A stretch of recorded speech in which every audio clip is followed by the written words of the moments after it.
Appreciate it. Thank you. With that, May Malman back here with us, sixth grade teacher, Teach for America as well.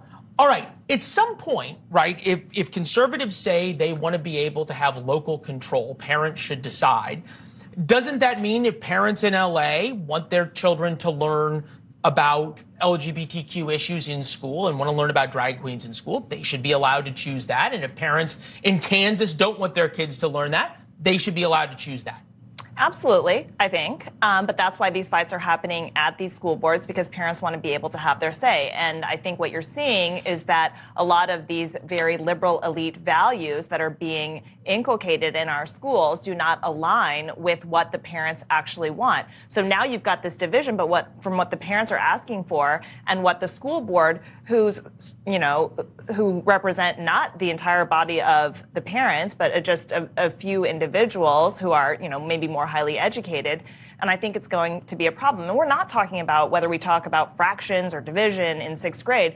We're talking about, especially in Glendale, sexual education, LGBTQ, pride education for K through 6.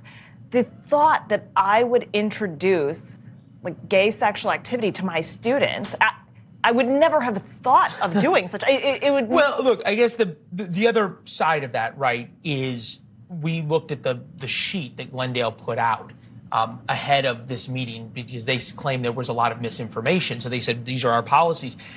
There were a number of pages in that pamphlet they put out that we can't put on television right now because of some of the words on them, and that's what they're teaching to K through sixth graders. It's just not what you discuss at 7 p.m. Eastern time. This one I thought was interesting about what Desmond said, and he, credit where credit's due, that there is a continuum here. I'm sure that when I was in high school and you were in high school, there was things taught in sex ed that some parents probably didn't really want their teenagers to learn or thought it was different. That said, I thought what was interesting is that the rights of everybody seem to trump the rights of the individual. And by that, I mean that if you didn't want your kid to be taught gender identity, then somehow you were a bigot. Yeah, and opt-out, I think, is one way to go about it, although even still with opt-out, all the other kids are learning about it. It seeps into the classroom. It really is part of your day. But with California and with a lot of these other programs that we're seeing, especially with transgender bathroom policies, it's not something you can opt out of. And the Glendale kids were telling their parents, I'm scared to go into the locker room. I'm scared to change as a girl, as a young girl, because I think a boy is going to come in there. Just opt out is not even an available option anymore. All right. Look, there's this concept of being on the right or the wrong side of history. And we started by saying the 1960s were about civil rights. And whenever we cover this story and I think about local control of things, I can't help but think about whether or not we're going to be looked at 20 years, 50 years from now in the same way that we now look at the civil rights movement. Right. And that you saw the fights in the schools over civil rights and over segregation. And I often wonder if we're not flirting with the same line here. We're not. This is, for me, what I see is that you've got a very small cadre of liberal elites who have ideas of critical theory and other things that they've learned at universities.